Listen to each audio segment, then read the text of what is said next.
Ekonominin gündemi hareketli. 2026'ya girmemize şunun şurasında 2 aydan az bir süre kaldı. Tabii 2025 yılında en çok konuştuğumuz enflasyon oldu, faiz oldu. Asgari ücret ve diğer ücretlere yapılacak zammın oranı oldu. Ve tabii ki altın oldu, gümüş oldu. Bunlara dair hem geçtiğimiz aylarda yaptığımız yayınlardan bu yana neler gerçekleşti, hangi öngörüleri isabetli oldu, hem de bundan sonrasına dair beklentileri neler konuşacağız. Sevgili Devrim Akyıl bir kez daha stüdyoda konuğum. Devrim, hoş geldin. Hoş bulduk. Yaklaşık bir ay önce yine bu stüdyodaydık. Aynen. Öngörülerde bulunmuştun. Pek çoğu da isabetli oldu. Altın konuştuk, gümüş konuştuk, Borsa İstanbul konuştuk, kripto paraları konuştuk. Tabii ki ekonomi yönetimine dair bazı öngörüleri konuştuk. Hemen hepsi neredeyse %100 isabetli gerçekleşti. Önce hakkını teslim etmek lazım elbette bunların. Belki sen de bir şeyler eklemek istersin bu öngörülere Evet, dair. çok teşekkür ederim. Yani dilerdim ki yani hep böyle güzel tahminlerde bulunalım ve onlar faydalı olsun. Yani tabii altında, gümüşte en azından bir enflasyondan korunma oluyor. Üretimde bir miktar. Borsa İstanbul'un zorluklarını anlattık. Hep anlatmaya da devam ediyoruz bir süredir. Ve orada da böyle ara ara kazançlar oluyor ama bir düzenli bir kazancın zor olduğu dönemden geçiyoruz.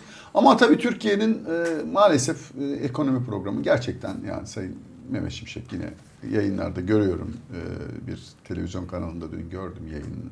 Yani gerçekten ekonomi programının ne kadar iyi gittiğini, ne kadar harika sonuçlar aldığını filan değerlendiriyor. Ben gerçekten bunu anlamakta zorlanıyorum. Yani bir program, bir ekonomi biliminin tanımını hep unutuyoruz. Tekrar hatırlatalım burada. Ekonomi biliminin doğuş sebebi toplumun refah düzeyini yükseltmek. Ve bu doğrultuda nasıl bir metodoloji uygulamak gerekir bu. Şu anda bu program uygulandığı günden bugüne Türkiye ekonomisinin, Türk insanının, geniş kesimin refah düzeyi yükseldi mi, düştü mü? Ben bunu kendisine, Sayın Mehmet Şimşek'e bunun yanıtlamasını dilerim. O belki şey diyebilir, ya bu dönemseldir, geçici, ama yani bunu söylemek lazım. En azından bunu dahi söylemeden harika gidiyor programımız, şöyle dezenflasyon süreci, bir gıda şoku olur öyle falan. Böyle olur değil yani. Şu çok enteresan değil mi? Mesela geçtiğimiz hafta yaptığı bir açıklamada da biz zirai don olacağını öngöremezdik. Evet. Nasıl öngörebiliriz? Biz işte kuraklık olacağını nasıl öngörebiliriz? Ama yani yönetici olmak zaten bunu gerektirmiyor mu? Artık bunlar yani en kötü senaryoya hazırlık yapmak değil mi devlet aklı dediğimiz şey? Aynen, ama bir de zaten yani mesela kuraklık, yani bütün yani dünyanın meselesi. Dünya yıllardır konuşuluyor. Tabii. Kuraklık, su problemleri, işte küresel ısınmaydı. Yani bunların hepsi zaten oyunun bir parçası. Ama ne kadar topu oraya çalışsınlar. Şu anda Türkiye'deki gıda şoku yani sadece kirazdan ibaret değildi. Biz tamam çok anlattık, kirazdı, şuydu buydu, ama sadece kuraklık sorunu değil bu. Tamamen yanlış bir para politikasının, yanlış bir ekonomik programın sonuçları bunlar. Bir şekilde tarımı, hayvancılığı tamamen gözden çıkarmış bir davranış şekliyle sonra da gelenin sadece bir gıda şoku, küresel bir sorun. Hayır, değil. Küresel sorun evet, ama Türkiye'de yaşanan küresel sorunun çok ötesinde bir sorun. Çünkü bunu ben 2 sene önce tahmin edebiliyorsam bu olabilecekleri, Sayın Mehmet Şimşek elindeki bu kadar enstrümanla, bu kadar ekiple bunları, ben yani sıradan bir insan olarak, bir gözlemci olarak, ekonomi verilerini iyi takip eden biri olarak ve dünyanın nereye gittiğini takip ediyor biri olarak görebiliyorum. Dolayısıyla gıda şoku bir tesadüf değildir, gerçektir. Orada Türkiye dünyanın kaç yıldır en fazla gıda enflasyonuna sahipse bu sadece kuraklıkla açıklanamaz. Burada hep söylüyorum, başlangıç noktasında bir gıda, tarım, hayvancılık reformuyla başlanmalı ki gıda sorunu yolda karşımıza çıkmasın. Siz bunu yapmadan, bununla ilgili hiçbir önlem almadıysanız şok oldu, ne yapalım, hay Allah, düzelir falan diyemezsiniz. Evet. Böyle bir şey olmaz, düzelmez. Evet. Düzelmeyecek de. Hala önlem alınmadığını görüyorum. Onun için tesadüflere kalmış. Çok fazla çiftçi arkadaşım, eşim, dostum, danışmanlık verdiğim insanlar var. Hiçbir tanesinin şu anki dönemde önümüzdeki yıl bu yıldan daha iyi olacağına dair herhangi bir öngörüsü maalesef yok. Keşke öyle olmasaydı. Çünkü yani çiftçilerin para kazanmasını bıraktık. onlar bize Hayatta gıdayı kalması. üretiyorlar. Tabii. Dolayısıyla o malzemeler masamıza gelemezse aç kalırız. Yani bunun herhangi bir tanımlaması yok. Bunun böyle bir finansal veri olarak bakmamalı. Buna daha toplumun refah düzeyinin başlangıç noktası olarak bakılmalı ama işte oralara gelemiyoruz. Biz sadece finansal rakamlar üzerindeyiz. Ne yaptık? Döviz kurunda hedefimizi tutturduk diyor. Tamam. Sayın Şimşek döviz kurunda hedefini tutturduğu için zaten bence bütün sorunlar orada. Orada yanlış bir politika güdüldüğü için o programı yazıp da Sayın Mehmet Şimşek'in önüne koyan profesör arkadaşlar da kendilerini bilirler, kendileri iyi.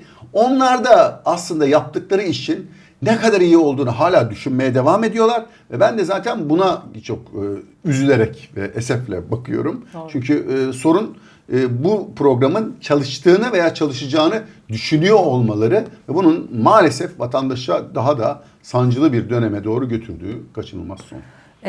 Bence çok acı. Yani Türkiye'de çocuklara bodur tanısı konuyor. Artık yumurta bile sofraya zor konuluyor. Yani yumurta yani hani Maalesef. Yani en basit protein, 6 en gram saf protein en azından protein. alabileceği Evet, bir çocuğun evet. bir tane 2 tane yumurtayla en azından bir minimum bir protein alabileceği şeye ulaşamama vaziyetine gelmiş. Evet ve makarna tüketimi mesela pandemi dönemine ulaşmış. Ama ortada bir pandemi yok. Ortada küresel bir kriz yok değil mi? Evet çünkü yani aynen ulaşabilen en ucuz yemek olarak ulaştırılabilen ki bu arada bu da şimdilik şey yapalım. Çünkü biliyorsun benim 2026 yani bu yılın geri kalanı ve 2026 ile ilgili en kuvvetli beklentim olan ürünlerden bir tanesi buğday.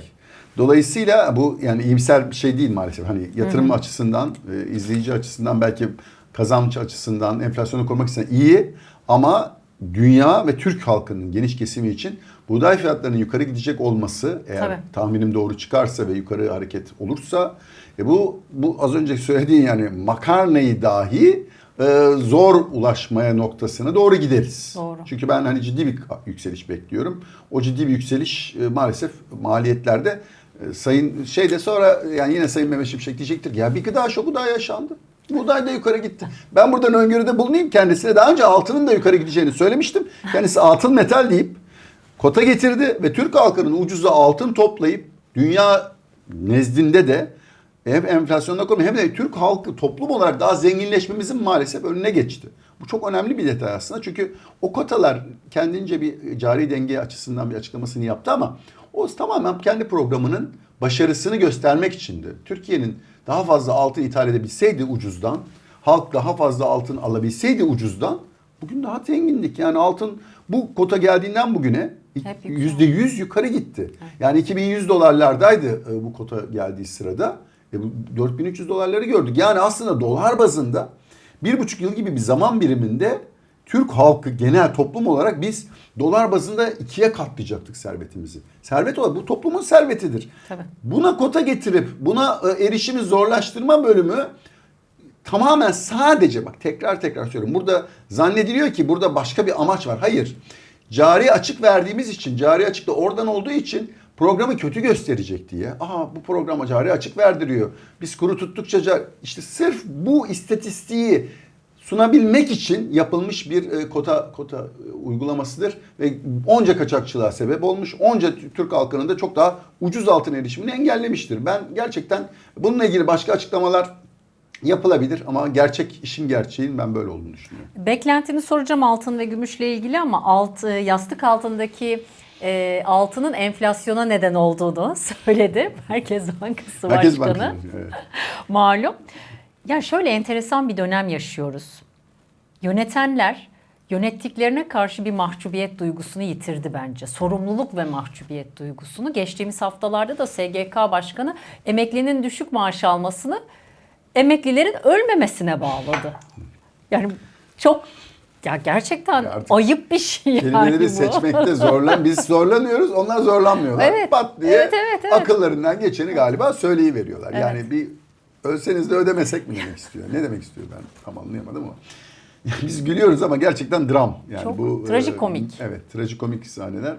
Şimdi Merkez Bankası Başkanı'nın açıklaması şimdi kısmen doğrular içeriyor. Ya onu bir ekonomik perspektiften bakış açısı söyleyeyim. Ama bunun artıları da var. Yani şimdi Sayın Mehmet Şimşek'in ve Merkez Bankası Başkanı şu anda uyguladıkları politika bugün çok daha dramatik sonuçları olmadıysa onun da bu altın yüzünden olduğunu önce bir söyleyelim. Yani çok daha dramatik sonuçlar olabilir. Ama en azından altın fiyatları arttığı ve Türk halkının geleneksel altın yatırımı olduğu için o altınlar evet belki harcadıkları için ama sorun hala yanlış yerde aranıyor. Sorun tüketimde aranıyor. Sorun tüketimde değil ki. Tüketimi zaten engelleyemiyorlar. Tüketim sınırlı şekilde azalıyor. Onun için enflasyon dramatik şekilde düşemiyor. Hala Batı ekonomi kitaplarında okutulan şeylere takıntı yapmış durumda. Israr ediyorum. Gelişmekte olan ekonomilerin ekonomik modelleri farklıdır. Gelişmiş ülke ekonomilerinde siz talebi, faizi sert yükseltip de alternatif yarattığınız zaman insanlar harcamayı kesip, çünkü büyük bir orta sınıf olduğu için direkt harcamayı kesip yatırıma yönelir. Gider, tabii. Dolayısıyla talep tarafından talep düştükçe enflasyon düşer. Fakat bizde zaten en zengin %20 harcamayı yaptığı için siz faizi yükselttiğiniz zaman o ona faiz getirisi olarak ayrıca gelir haline geliyor. Çünkü para zaten o aynı kesimde. Evet. Onlara bir de faiz getirisi ekliyorsunuz carry trade adı altında. Onlar daha fazla kazanıp daha fazla harcıyorlar. Dolayısıyla sizin yükselttiğiniz faiz Sayın Cumhurbaşkanımızın faiz enflasyonun sebebidir çıkarımına doğru haklılık çeviren bir uygulamaya dönüşüyor. Bunu ya gerçekten bu yanlış uygulama, yanlış bir önermeyi doğruluyor. Değil mi? Çok enteresan. Çünkü toplumu analiz etmiyorlar. Çünkü gelişmekte olan ülke ekonomilerini hala 1980'lerin, 70'lerin IMF kafasıyla bakıyorlar. Evet. 90'ların. O 90'larda Türkiye uygulatıp da Türkiye'yi duvara toslatan IMF kur çıkmalı modelleri 2000 yılında uygulanmıştır. Aynısını harfiyen uyguluyorlar ve şu anda kesinlikle iddia ediyorum başından beri bu IMF'in tamamen denetiminde uyguladığı ama IMF'in para vermeden uygulattığı ve Sayın Mehmet Şimşek'in de onların denetiminde uyguladığı bir kur çıpalı ekonomik modeldir bu. Ve bu Türkiye ekonomisini duvara toslattı. Biz sadece bunun bir akut krizi olmadığı için, bir kur krizi yaşanmadığı için henüz bunun sanki sorun olmayacak. Bana mesela böyle çok tepkiler geliyor hocam diyor. Yani siz hala niye kurun yükselebileceğini iddia ediyorsunuz diyor. Ben de diyorum ki ben iddia etmiyorum. Zaten yükselecek. Çünkü ortada bir enerji birikmesi varsa kaçınılmaz bir sondur. Yani Türkiye'nin dünyaya göre bu kadar pahalı kalmasını nasıl düzenleyecekler? Bir noktada kendi kendini düzelten bir olgudur bu. Bunu Merkez Bankası Başkanı da bilmeyebilir. IMF'in etkili elemanı da bilmeyebilir.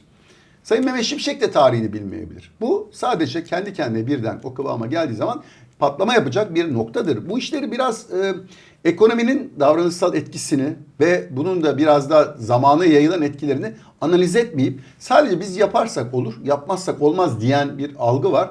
Bu algı öyle çalışmıyor. Ben 33 yılımı bu yasalarda geçirmiş biri olarak ne Merkez Bankası başkanlarının ne en büyük fon yöneticilerinin dahi bu kur krizlerine doğru zamanlamayla yakaladıklarını görmedim. Kendi kendilerine son anda hep bu örneği veririm ama 2001 devalüasyonunun akşam saat 5'te kapanan günün 4.30'unda o zamanın Merkez Bankası Başkanı yeni fark etmiştir devalüasyon olacağını ve akşam kendi hesabına 16.30'da döviz aldırmıştır sekreteri üzerinden. Sonra onun mahkemede cezasını falan çekmiştir. Ama yani bu olay bu kadar net gösterir ki bir şeyi yönetiyor olmanız veya Merkez Bankası'nı daha yönetiyor olmanız aslında içinde bulunduğumuz olguyu tam anladığınız anlamına gelmez. Onun için hani bu tip tahminlerde bulunmak, biz kişisel tahminlerimizi yapıyoruz. Ben doğru bildiğimden şaşmam. Burada bir hata varsa o hata mutlaka sonuçları çıkacaktır. Siz istediğiniz kadar kuru tutun. Ne kadar çok tutarsanız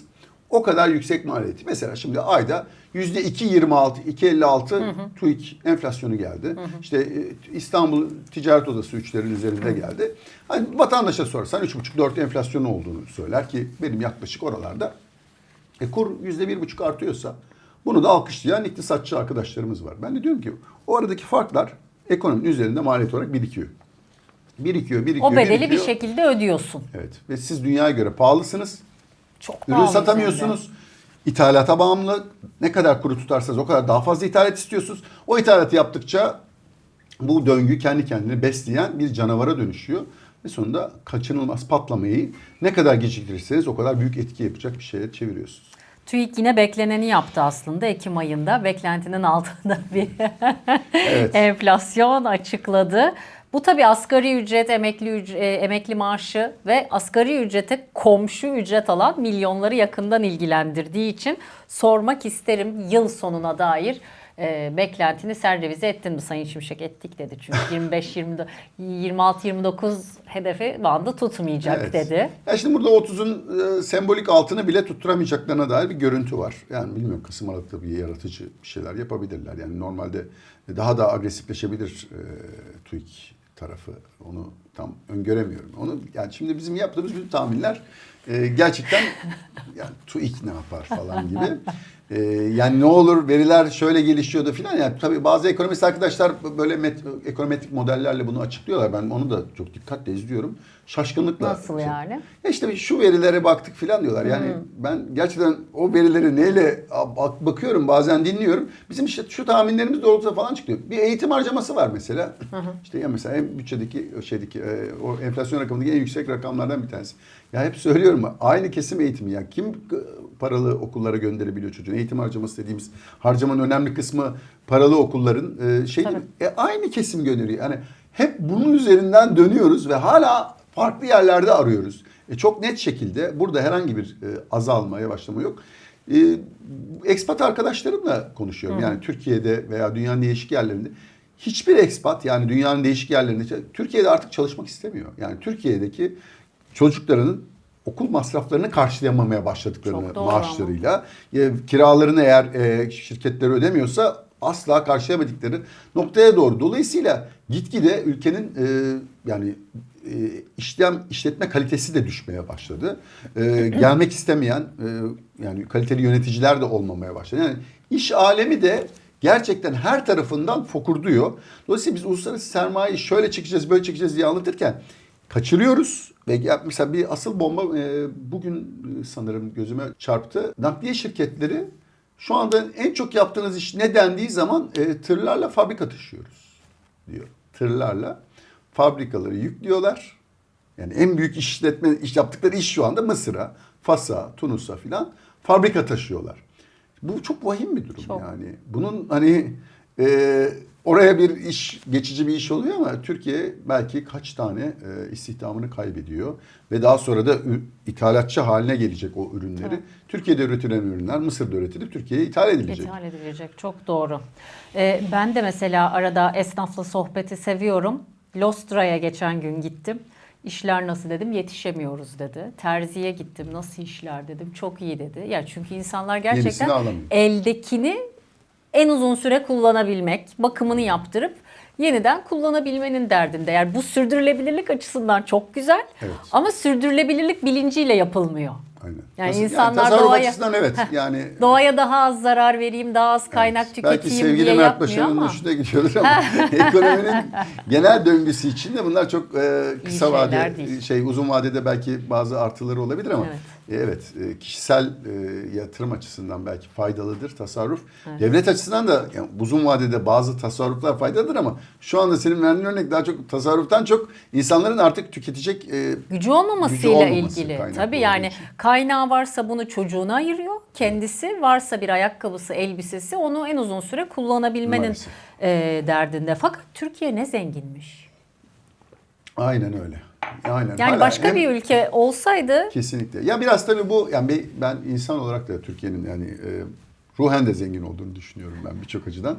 Bu biraz Anadolu'nun gerçekten Anadolu'nun toprağın da bir artısı olduğunu düşünüyorum. Yani bu topraklardaki medeniyetler boyunca burası gerçekten çok verimli yani kaynak olarak da ama tabii eksileri de var. Ama tabii şu anda artı bölümüne bardağın dolu tarafına bakarsak ne zenginmişten ben hemen aklıma altın geliyor doğal olarak. Çünkü Türkiye'nin yani işte bazı kaynaklara göre 5.000 ton bazıları çok daha fazla kayıt dışı yastık altı altını oldu. Evet. Şimdi bu tabii çok büyük rakamlar bunlar. Yani milyarlarca dolara tekabül ediyor. Türkiye'yi aslında dünyanın en büyük altın rezerv ülkelerinden bir tanesi haline getiriyor.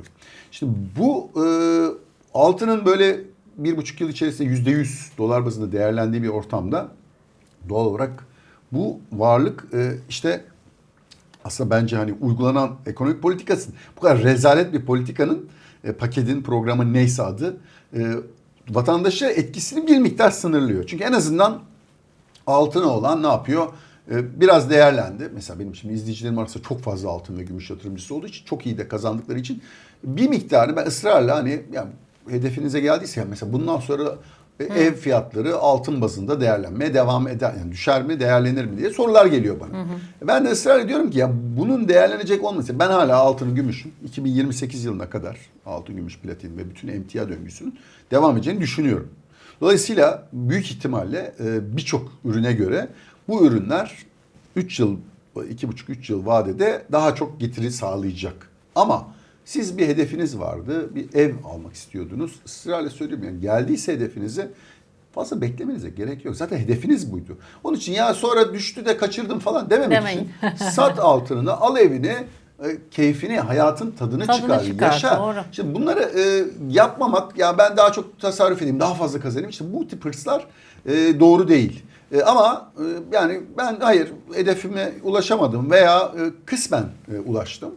Yine kısmen satış yapabiliriz. Yani ben bütün yatırımları her zaman kademeli almak ve kademeli satmak tarafında olduğum için buradan daha yukarı gidecek mi? Kesinlikle. Dolar TL ucuz olduğu için gram bazında çok hala gram bazında altın ucuz mu? Kesinlikle ucuz. Dolar TL'de o patlama eninde sonunda olacak mı? Kesinlikle olacak. Dolayısıyla bunlar hepsi üst üste geldiği zaman gram altın hala bence orta uzun vadede gayet iyi bir yatırım. Ama şu günlerde biraz dalgalanıyor. Dalgalanabilir. Ben burada tabii imkanı olanlar için yine alım fırsatı olabileceğini düşünüyorum. O alım fırsatını değerlendirenler de bir sonraki dalga içerisinde kuvvetli yine belki yeni ev hedeflerini, yeni başka hedeflerini, ne bileyim bir yazlıktır, bir ikinci evdir veya başka Çocuğunu hedefleri üniversiteye vardır. göndermek. Aynen. Bana öyle çok çok güzel mesajlar geliyor. Çünkü ben uzun zamandır hani yani bu altınlar sayesinde işte çocuğumu okuttum. Aynen güzel. Ev şu hedeflediğim evi aldım diye. Ben bunlarla çok mutlu oluyorum. Çünkü gerçekten ben riski minimum enstrümanlarıyla geniş kesimleri anlatmaya çalışıyorum. Kişisel olarak ben yüksek riskli trade'ler eden bir trader'ım ama anlatırken özellikle o riskleri insanların almaması gerektiğini düşünüyorum. Tabii. Çünkü fakat şuursuzca insanlar kripto paralara, işte borsadaki spekülatif hisselere, fonlara falan girip çıkıyorlar ve şansına bazen para kazandığı zaman burada çok iyi trader veya çok iyi yatırımcı olduğu fikri var. Şu anda mesela Amerikan borsasında yaşanan bir olgu var. Şu anda şöyle ortalama yatırımcıya bakıyorsun. Hocam sen bu Amerikan borsalarını beğenmiyorsun ama orada çok kazandık ya. Şu anda artık patlasa ne olur diyor. Şimdi onu da anlamıyorlar. Bu anlattıklarımın hepsini yaşayacaklar. Amerikan borsalarında çok sert bir dalga yaşanacak. Dramatik bir dalga yaşanacak. Çünkü tarihin gerçekten ben 99-2000 balonunu çok net hatırlıyorum, tek balonun. Çok aktif bir trader'dım. 2008 krizini de çok net hatırlıyorum. Bu balonların çok ötesinde bir balon var. Ve bu sefer tamamen yine finansal sistemin yöneticilerinin de içinde olduğu, denetçilerin de içinde olduğu bir balon var. Ve gözden kaçıyor. Şimdi bu balon bu sefer çok büyük bir nakit fazlasıyla yaratılmadığı için düşüşü çok daha sert ve dramatik olacak. Ve buna çok uzak değiliz. İşte bu yakınımızdaki en büyük tehlike. Ama şu anda ortalama yatırımcı biraz para kazandıysa Amerikan borsalarına, Nvidia'da parasını katladı ve şu anda diyor ki 5 trilyon dolar olmuş hocam, 10 da olur 15 de olur. Yani rakamları mevhumu kaybediyorlar. Ben bunu Sasa'da yaşadım. Adam diyor ki Sasa diyor 180 lira oldu. Ben diyorum ki 180 lira olmadı. 180 lira senin gördüğün fiyat.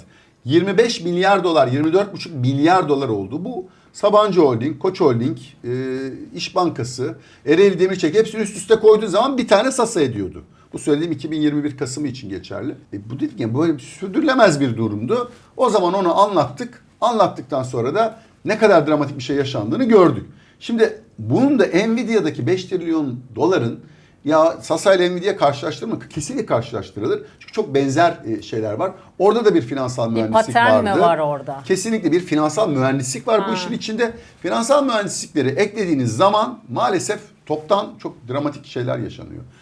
Burada da hem dramatik bir finansal mühendislik ve devlet yetkililerinin de aracı olduğu bir balon var. O balon maalesef yalnız Amerika'yı değil, dünyanın her tarafından oraya yatırım yapanları ve üzerinden de bütün dünya ekonomilerine vurabilecek bir balon var. Ve patlamasına da çok uzak vakit kaldığını zannetmiyorum. Evet, çok önemli. Yani bu bir balon ve bir dalga oluştu mu takipçisi, peşine takılanı çok oluyor. Kesinlikle. Buradan tabii kimileri fırsatı görüp iyi para kazanabiliyor ama özellikle küçük yatırımcı olup elindeki belki tüm birikimi zar zor biriktirdiği o parayı koyup sonra zarar edenler için bu bir psikolojik de yıkım aynı zamanda. Aynen. 2022'de biz bunu kısmen yaşadık. O zaman da anlatamadım. Yani 2021 sonunda çok benzer paternler var aslında. Mesela 2021 Kasım başında ben Bitcoin'in ve kripto paraların zirve yaptığını gözlemledim. Dedim ki burada çok büyük bir zirve var. Nasdaq'ta da çok pahalı. Orada da bir sorun var. Mesela Amerikan borsası için. Ve Bitcoin'in orada zirve yapışını gördüm. Hatta orada aşağı yönlü pozisyonlar açtığımı da o zaman X'te, Twitter o zaman adı paylaştım. Aşağı doğru zaten kazanan kazandı. O tip trade yapabilen, sofistike trade edebilen insanlar için bir kazançtı. Ama çoğu yatırımcı tersi sürekli yakalandı. Kripto paralarda da bayağı zararlar oluştu. Ama asıl döngüyü bunu biraz anlatmamın ana sebebi 2021 Kasım'ında oluştuktan tam 2 ay sonra Nasdaq'ta zirvesini yaptı ve o 16.700'lerden o zamanki Nasdaq 10.300'lere kadar 500'lere kadar düştü bir yıl boyunca. Şimdi 2017'de de Bitcoin'in zirvesinden 6 hafta sonra bir Nasdaq zirvesi ve daha sonra Bitcoin düştükten sonra Nasdaq. Yani burada bir patern var. Birbirini takip eden olaylar zinciri. Yani bütün anlattıklarım makro olarak, mekanik olarak, ya şimdi piyasalar 3 şekilde hareket ediyor. Ya makro ve temel ki bu hareketlerin %50'si mekanik hareketler oluyor. İşte bu şeyler opsiyonlarla veya açığa satışlar falan yani bir kısmı gerçek paradan olmadan bir Ponzi modeliyle buna daha çok mekanik hareketler oluyor. Bir de teknik hareketler var. Şimdi makro olarak zaten hazır yani piyasalardaki balonlar patlamaya hazır aslında Amerikan borsası için söylüyorum. Öte yandan mekanik olarak da büyük bir opsiyon manipülasyonuyla şişmiş bir piyasa var.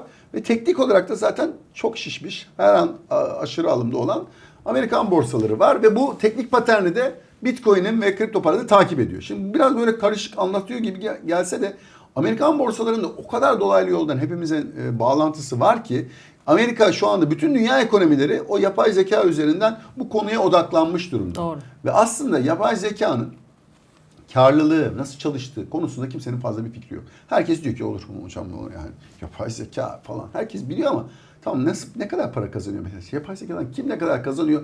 İşin içine girdiği zaman birazcık sofistike bir analize giriştiği zaman çok az kişi bu işin içinden şöyle kazanılıyor, böyle kazanılıyor diye açıklama yapabiliyor. Ben söyleyeyim ortada hala bir kar falan yok. Yani böyle çok ama kar gelecek. Beklentisi var. Tamam buna saygı duyuyorum. Ama o beklenti yeterince değerlendirildiyse valuation yani anormal bir değerleme yaşandıysa fiyatlarda zaten onun geldiği zaman neyi fiyatlayacağız? Dolayısıyla hadi gelmezse veya daha az gelirse soruları var. Onun için bir finansal mühendislikle oluşturulmuş mekanik bir balon var. O balonu da bir yapay zeka acayip kar edecek, hayatımız değişecek beklentisiyle oluşturulmuş. Bunların hepsini biz 2000 yılında internette aynen böyle yaşadık. Şu anda ondan daha büyük bir, o zaman karlılık yoktu diyorlar, vardı. Şirket karlı olan çok da şirketler vardı. Ve şu anda karlılık olarak incelediğimiz zaman ya bir Palantir olayı var mesela. 700 fiyat kazanç oranı işlem görüyor. 700 yani biz normalde 5, 6, 7, 8, 10 fiyat kazanç oranları üzerinden bakarız. 700 yani o kadar uçuk yani para kazanmıyor hocam. Gelecek fazla kar etmesin önemli olan gelecek diye bakılıyor. Ben de diyorum ki tamam siz böyle bakabilirsiniz ama 700'e de bakmayalım 70'le bakalım yani değil mi? Dolayısıyla biraz bu balonlar beni çok rahatsız ediyor bugünlerde çünkü sistemik olarak büyük bir sıkıntıya işaret ediyor olabilirler. Geçen gün vardı 100 bin liranın 2025 yılından bu yana çeşitli enstrümanlardaki seyri. Ethereum 116.500 lira olmuş TL bazında değerlendirme. Dolar 118.800 olmuş. Bitcoin 128.000 olmuş. Euro 131.700 olmuş. Gram altın 178.700 olmuş. Gram gümüş 194.500 olmuş. Gram gümüş en iyisi. Tabii benim gümüş favori yatırımım olduğu için hoşuma gitti doğal olarak. Ben devrimi her gördüğümde karşımda dev bir gümüş. Şaka bir yana ama 2025'te altın günü gümüş günü olacak demiştin. O da öyle bir videomuzun başlığıydı hatta. Kesinlikle. Ve gümüş artık düğünlerde takılıyor işte. Kesinlikle ki bu daha yani bir trendin sonu değil. Hani bazen böyle artık herkesin diline düşünce trendin sonu geldi deriz de daha orada değiliz. Yani çünkü ben böyle hayatım boyu gümüş feni olmadım. Ben hep dönemsel bakıyorum olaylara. Ben hala, böyle değildim, yaşarken oldu mu diyorsun? bizim şartlar bu hale getirdi ya falan. Şimdi Çok güzel. 2028'e kadar bunun 2019'da başlayan 2028'e kadar devam edecek bir döngü olduğunu düşünüyorum. 2028'de biriktirdiğim fiziki gümüşleri de satacağım. Büyük ihtimalle. Yani şartlar değişirse bakarız ama beklediğim hareketlenmeler olursa beni gümüşe ilgimi çok yükselten şey biraz ekonomi tarihini çok okumak, gümüşün en eski para birimi olması ve uzun zamandır büyük baskı altında kalması ve gerçekten finansal sistemin gümüş üzerinden dünya ekonomik sistemini, bunu hep anlatıyorum, gümüş üzerinden manipüle ediyorlar yani uzun zamandır. Yani altına dayalı bir sistemdi tarih boyunca ama altının kardeşi gümüş halkın parası olduğu için aslında aralarındaki rasyo ne kadar manipüle edilirse finansal sistem o kadar bu Kâr işin ediyordu, üstündeydi. tabii. Ve gümüşü o kadar uzun zamandır göz ardı edip kenara attılar ki. Fakat kenara atarlarken JP Morgan gümüş konusunda hiç öyle düşünmüyordu. Ve dünyanın hala en fazla rezerv banka olarak elinde tutan banka JP Morgan. Bu dünyanın en büyük finansal kuruluşunu konuşuyoruz. Ve elinde çok kuvvetli gümüş rezervi olduğunu konuşuyoruz. Fakat bu rezervi daha çok fiyatı manipüle etmek için kullanıyor uzun zamandır. Fakat oyunun değiştiği zamanlarda ben de finansal tecrübem hep şunu gösterir. Büyük oyuncular uzun süre var olmalarının ana resmi hiçbir zaman aynı oyunu sürekli oynamaları değildir. Uzun yıllar aynı oyunu oynarlar. Bir gün oyun değişirse şartların değiştiğini görüp oyunu değiştirirler. Şimdi ben de gümüşte oyunun değişeceğine oynuyorum uzun zamandır ve değişmeye başladığını görüyorum. Oyun henüz tam olarak değişmedi. Hala manipülasyon devam ediyor. Yani ekran fiyatıyla fiziki arasında inanılmaz bir manipülasyon, baskı, fiyat farkı var, oynama. Bu fiyata daha dramatik bir rally etkisi daha yapacak. Bunun tam olarak zamanlaması bulmakla zor olmakla beraber teknik olarak bunun yani en azından buradan 1-2'ye katlama daha dolar bazında en az yapabileceğini 2028'e kadar düşünüyorum. Fazlası, çok daha fazlası gelebilir. Ama ben hani onun olacağına dair değil, olasılık dahilinde fakat hani en azından buradan o rally'yi yapmasını görmeden ki altın bunu yaptı. Sıra gümüşte. O yapmadan ben bu oyunun zaten herhangi sonuna yaklaştığımızı bile düşünmem. Oralar geldiği zaman o zaman daha yüksek olur mu olmaz mı? İnşallah o zaman başka bir yayında tartışıyor oluruz. Harika. Peki fiziki olarak? Ya şimdi Tasarruf fon olarak da tabii edilmesine. olabilir ama mesela Türkiye'de bir banka fonu üzerinden aldığınız zaman bir Türk bankasının oluşturduğu bir gümüş fonu oradan bir %17,5 stopaj Vergi ödüyorsunuz. ödüyorsunuz, Otomatik evet. olarak kesiliyor hesabınızdan. Fiziki aldıysanız ve onu tutuyorsanız öyle bir vergiye muhatap değilsiniz. Şimdi ben bunu söylüyorum. Yarın bir gün Sayın Şimşek getirip de oralara da vergi. Zor. Ne yaparlarsa şöyle oluyor. Fiziki malzemelere getirilen vergiler otomatik olarak fiyatın üstüne yansıyor. Dolayısıyla fiyat yukarı Fiyat gidiyor. artıyor, doğru. Dolayısıyla yani kazancınıza vergi verecek olsanız bile fiyat o kadar artar öyle fiyatlıdır. Onun için fiziki candır. Fiziki altında, fiziki gümüşte candır. Yani gerçekten iyi saklamaktır. Hatta şöyle söyleyeyim, fiziki altın candır. Fiziki gümüş canandır yani. Ha, öyle, o kadar onu güzel. öyle tutmak lazım. Harika. Bunları orta vadede, uzun vadede bunlar kazandırmaya devam eder. Türkiye'deki enflasyonu da, dünya enflasyonunu da, dünya derken rezerv para dolar bazında enflasyonu da 2028'e kadar yenebileceklerini düşünüyorum. Tabii bunu analiz ederken dünya finansal sisteminin değiştiğini uzun zamandır anlatıyorum ve büyük bir sıfırlamaya doğru Amerika'nın borcunu ödeyemediği için biz bunları hep konuşuyoruz. Amerika ekonomileri yanlış yönettiği için yanlış yönettikçe yine kendi ekonomisindeki balon da dahil olmak üzere oluşturarak gündemi değiştirmeye, insanları kripto paraya yöneltmeye filan. Keşke kripto paralar başlangıçta kurulduğu gibi bir anarşist para birimi olarak kalsaydı ve insanlar Özgürleştirici, evet böyle değil bir mi? işte merkeziyetsiz. Şimdi merkezi oldu diye insanlar mutlu oluyor. Yani ben merkezi para birimi zaten vardı. Var. Ya ben ikinci bir tanesine dijital olarak ihtiyacımız yoktu ki yani Bitcoin'i siz veya kripto paraları bu kadar merkezileştirdiniz ve Amerikan dolarını desteklemek için pazarlıyorsunuz. İşte orada benim gözümden düştüler zaten. Zaten genel olarak vatandaşın da gözünden düşmeye başladı kripto paralar. Biraz da ana sebebi o. Yani oraya ben bir düşmanlık beslemiyorum. Bazen öyle tepkiler geliyor. Ben sadece büyük fonların, dünyayı yöneten fonların buraya yatırım yapmaya başladığı an oyun çirkinleşmeye başlıyor. Herhalde konuşmanın en zor olduğu alanlardan biri de Borsa İstanbul. Çünkü içeride öngörülemeyen çok senaryo var. Hem CHP'ye yönelik operasyonlar hem borsaya yönelik operasyonlar dolayısıyla. Olası senaryolar dahilinde istersen bir değerlendirelim. Borsa Evet. İstanbul'u? Ya şimdi Borsa İstanbul, ya ben borsa sevdalısı bir insanım sonuçta. Varlığımı borsalardan, finansal enstrümanlardan kazanmış, bütün varlığımı biriktirmiş bir insanım. Dolayısıyla borsayı çok seviyorum yani. Fakat bir süredir yani beni yatırımcı baktığı zaman hocam sen borsayı hep aleyhine konuşuyorsun, nasıl seviyorsun, yani altıncısın, gümüşçüsün falan diyorlar. Şimdi ben borsa dinamiklerini gitgide sağlıksızlaştıkça doğal olarak daha güvenli enstrümanları da sepette anlatıyorum. Bu borsada hiçbir hisse bulundurmamamız anlamına gelmiyor. Ama öyle günlerden geçiyoruz ki hisseyi neye göre seçeceğimiz kriterini kaybetmeye başladık. Doğru. Şimdi bir kalkıyoruz, bir iş adamı işte gözaltına alınmış, bir iş adamının şirketine kayyum atanmış, Tabii. bir şirketi şey olmuş. Yani şimdi bunu bizim finansal verilere bakarak bulma ihtimalimiz yok. Doğru. Bunu çok iyi gazetecilerin hepsini izleyerek takip edip yakalama ihtimalimiz de yok. Çünkü Doğru. her gün bir sürpriz geliyor. Tam Türkiye siyasetiyle ilgili ve siyaset iş insanlar arasındaki ilişkiyi çözdüğünüzü düşündüğünüz anda yeni bir denklem çıkıyor.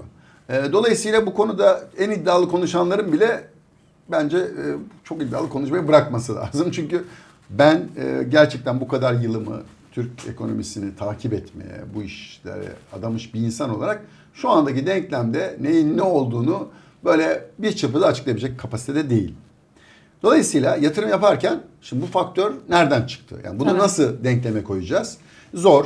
Ben Borsa İstanbul'dan tamamen uzak durulması gerektiğini düşünmüyorum. Fakat gerçekten biraz zor. Birincisi daha hep anlattığım Türkiye dünyaya göre pahalı kaldığı için dolar bazında bir defa Borsa İstanbul'a hisse senedi yatırım yapıyorsanız bilin ki dolar bazında yine pahalı bir enstrümana yatırım yapıyorsunuz. Ya olur mu hocam çok düştü bitti. Biz bittik nasıl? İşte bütün her şey maalesef yanlış fiyatlandığı için bizim o fiyatın nerede olduğundan çok dolar bazda yine pahalı kalıyor. Bir defa Borsa İstanbul'a yatırım yapıyorsanız bir miktarını dolarla hedgelemeniz lazım. Bunun için kontratlar var borsada. Viyop'ta dolar kontratları var. Mesela portföyünüzün %10'unu, 20'sini borsaya İstanbul'a yatırdıysanız bence o kadara en azından kaldıraçlı olarak dolar TL kontratlarında bir hedge açmanız lazım. Çünkü her gün artık o riskimiz var. Yani nasıl başlar, ne olur bilmiyoruz. Ya kesin bir şey olmaz, Merkez Bankası bir şey olmayacak dedi. Yayının başında anlattığım gibi onu Merkez Bankası Başkanı da bilmiyor.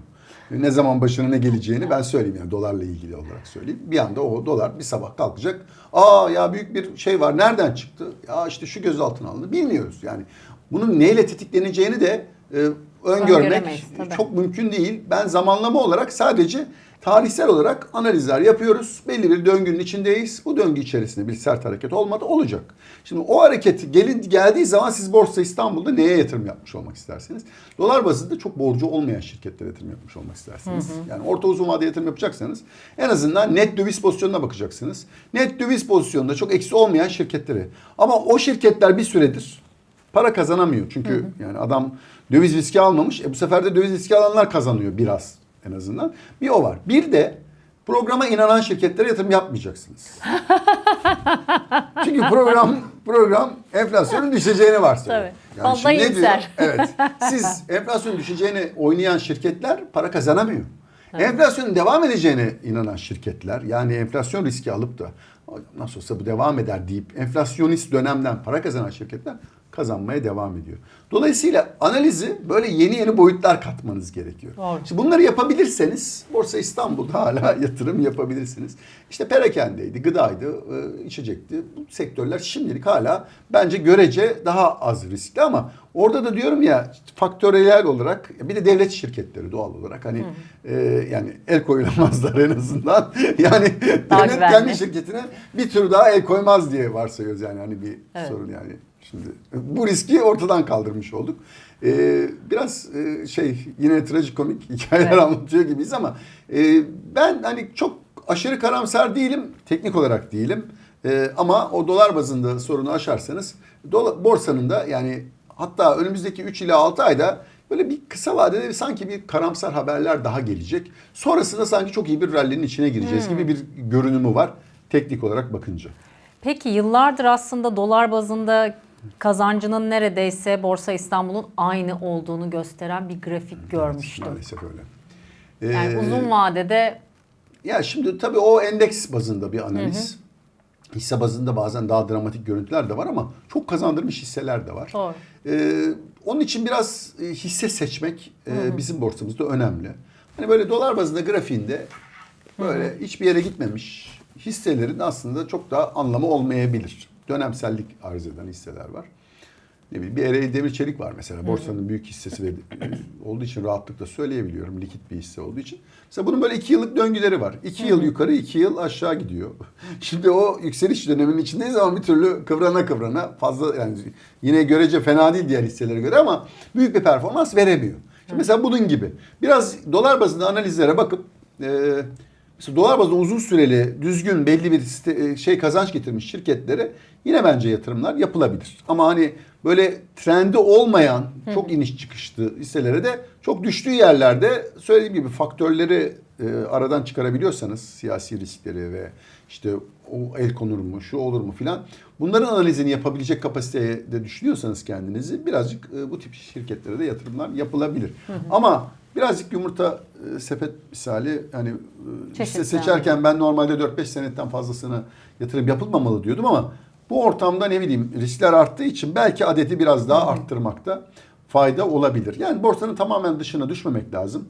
Ne bileyim, bir enerji sektörü fena değil mesela. İyi de olabileceğini düşünüyorum. Oradan da hisse seçerek yatırımlar yapılabilir. İşte bankacılık kötü değil. Enflasyonist dönemin devam edeceğini varsayarak. Böyle faizler düşünce bankalar para kazanır. Ya bankalar bir şekilde Türkiye'de para kazanmanın yolunu buluyorlar. Yani ben onu biliyorum. Çok büyük paralar kazanmıyorlar kendi sermayeleri bazında. Aha. Ama kazanıyorlar ama yani böyle hani dramatik banka sektörüne yatırıp çok büyük kazançlar peşinde koşmak da çok rasyonel gelmiyor bana. Yine biraz daha gerçekten enflasyonist sektörler işte gıda, içecek, perakende satış mağazaları filan. Yani bunlar parayı korumak açısından sanki hala biraz daha iyi. Bugün ben biraz daha borsa konusunda diyorum ya, kısa vadeli sanki bir şoka daha ihtiyaç var teknik olarak. O olursa ben çok daha fazla borsada yatırım yapmayı düşünüyorum. An itibariyle yok denecek kadar az bir yatırımım var. Yani yokla çok az arası bir yatırımım değişerek pozisyon taşıyorum ama onlar da döviz bazında hep hedge'li. Bir noktada bunun miktarı çok arttırmayı düşünüyorum. Hani böyle bir sanki hafif bir şok yaşansa çok daha pozitif konuşmaya başlayacağım. Çok güzel. Peki faiz sene sonunda ne olur? Evet, ya ben faiz yatırımı sevmeyen bir yatırımcı. Çünkü bütün anlattığım konular faizin üstünde getiri sağlamak. Bir de anti faiz, yani normal olarak.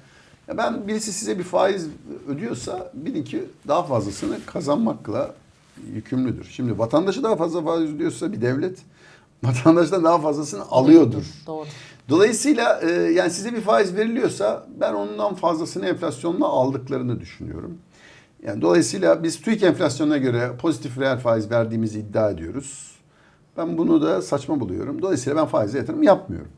Mecbur kalmadıkça da akşam boşta kalan bir anlık paralarımın dışında asla da yapmıyorum. Yapmayı da planlamıyorum. Dolayısıyla ben faizler bir miktar daha, Merkez Bankası büyük ihtimalle bir miktar daha aşağı çekecektir. TÜİK de buna yardımcı olacaktır diye düşünüyorum. Yani belki bir 100 puan, 150 puan daha iner Aralık ayında da faizler. Bütün bunlar yani faize yatırım, bu arada hazine bonosuna mesela uzun vadeli tahvile yatırılır mı? Ben onların da getirilerinin iyi olduğunu düşünmüyorum. Yani şimdi diyorum yani bir platinin 2 aylık getirisiyle zaten dolar bazında doların size bankada verebileceği faizi 4-5 yıllığını aldınız mesela. İşte faizi, Türk lirası faizinin 1,5 yıllığını filan 2 ayda platinden aldınız. Gümüşten 3 ayda aldınız. Yani dolayısıyla bu tip yatırımlar yerine bugün tarımsal emtia yatırımı yapsam, mesela uluslararası fonlarda buğdaydı, soya fasulyesiydi ki son birkaç haftada zaten iyi de prim yaptılar. Ben bunun devam edeceğini düşünüyorum. Mesela bu süper emtia döngüsü diye bir döngü var. Yani şu anda her şeyi yanlış yaptığı için dünya siyasetçileri, her şeyi, yani her adım aslında daha yanlışa sürüklüyor.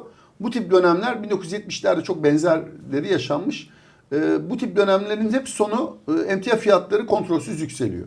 Daha önce bu petrodolar sistemi kurulma aşaması ve o aşamaları olduğu için petrol fiyatları çok sert yükseldi.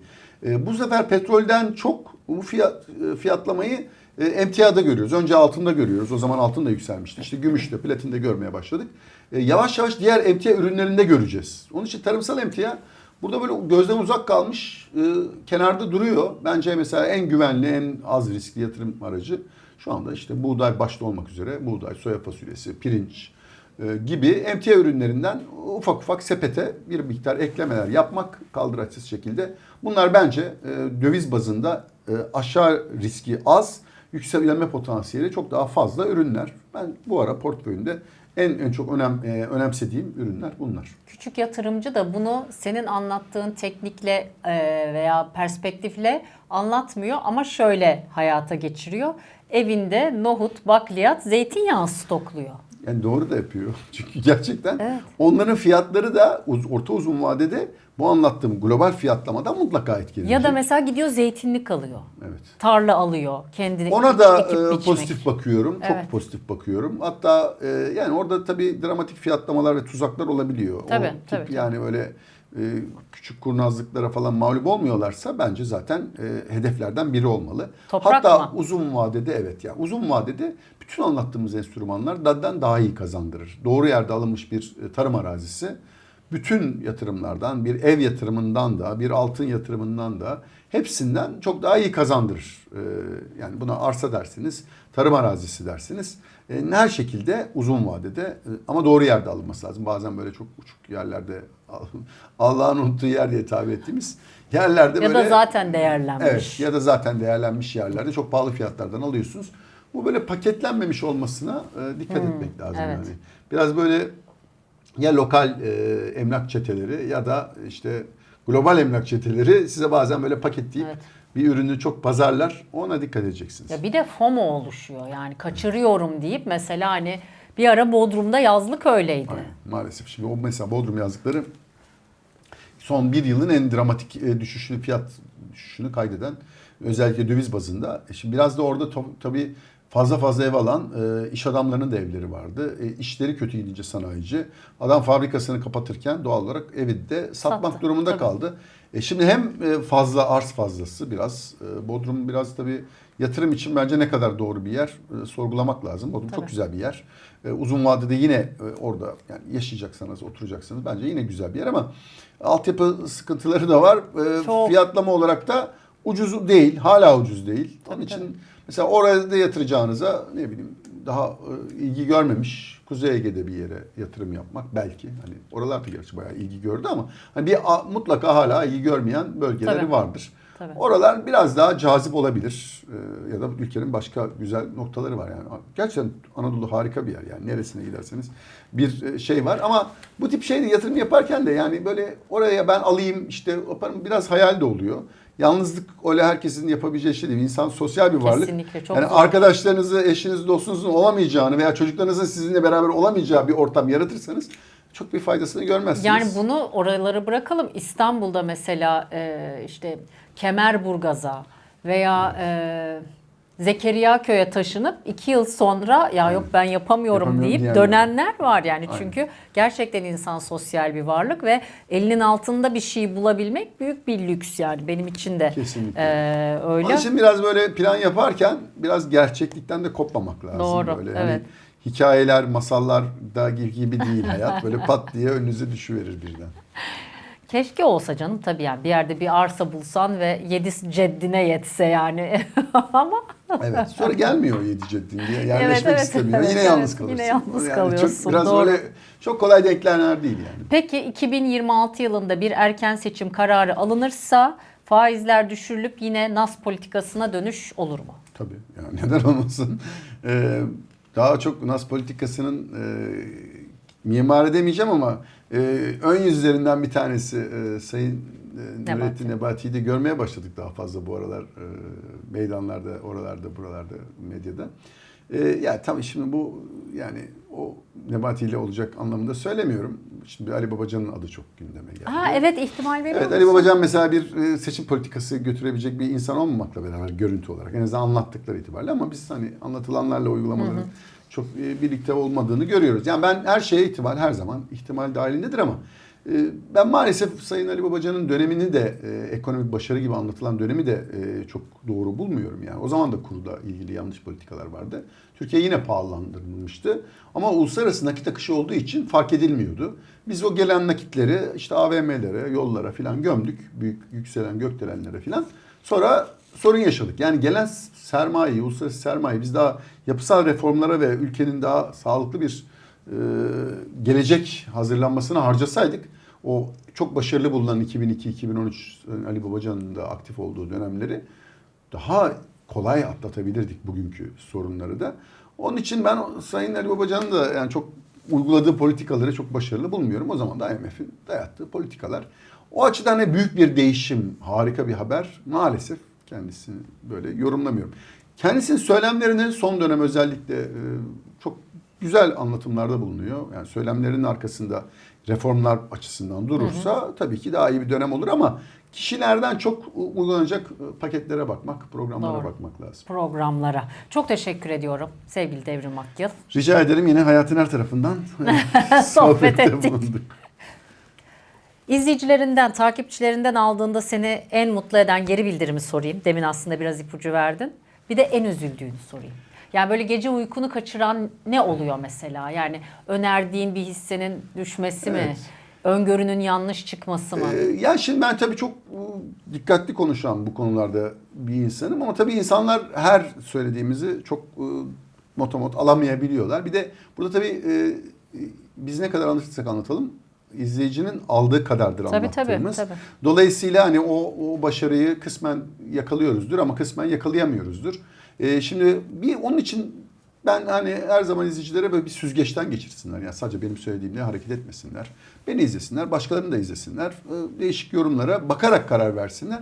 Onun için hani böyle çok nadir oluyor. Yani çoğunluk gerçekten ben kendi videolarımın altında da, senin yayınlarının altında da ne bileyim yani 100 mesajın 90 küsür tanesi Olumlu. teşekkür, Tabii, olumlu tabii. oluyor. Arada 3-5 tane tabii ki negatif mesajlar gelebiliyor. Üzülüyoruz tabii ki ama destek mesajlarının fazlalığı ve içtenliği beni o kadar çok mutlu ediyor ki, hele diyor yani senin sayende şunu yaptım dediği zaman ben yani Harika dünyalar bir şey, benim evet, oluyor. doğru. O tip mesajları onun için yazmaktan çekinmesinler. Ben o pozitif dualara çok, mesela hastalandığım zamanlarda da öyle güzel mesajlar geliyor ki gerçekten sanki böyle bir İyileşiyorsun, değil mi? iyileşiyorum. Kesinlikle. O tip mesajlar onun için, o pozitif mesajları her zaman çok sıcak bakıyorum. Sağ Harika. olsunlar. Yani ben pozitif enerjiye çok inanıyorum. Ben de. Negatifte gerçekten negatif düşüncesi olan da yazabilir. Onda bir sorun yok. Sadece dozu ayarlamakta fayda var. Yani hani Adil olmakta değil mi? Evet, aynen. Kesinlikle. Çok teşekkür ediyorum ederim. sevgili Devrim Akyıl. Madem enerjiden, pozitiflikten, iyi niyetten konuştuk, bu sohbeti de beğenmeniz bize iyi hissettirir. Bunun size de hiçbir maddi külfeti yok üstelik. Ayrıca bu sohbeti izlemelisin dediklerinizle paylaşırsanız da harika olur. Tekrar görüşmek üzere, hoşçakalın.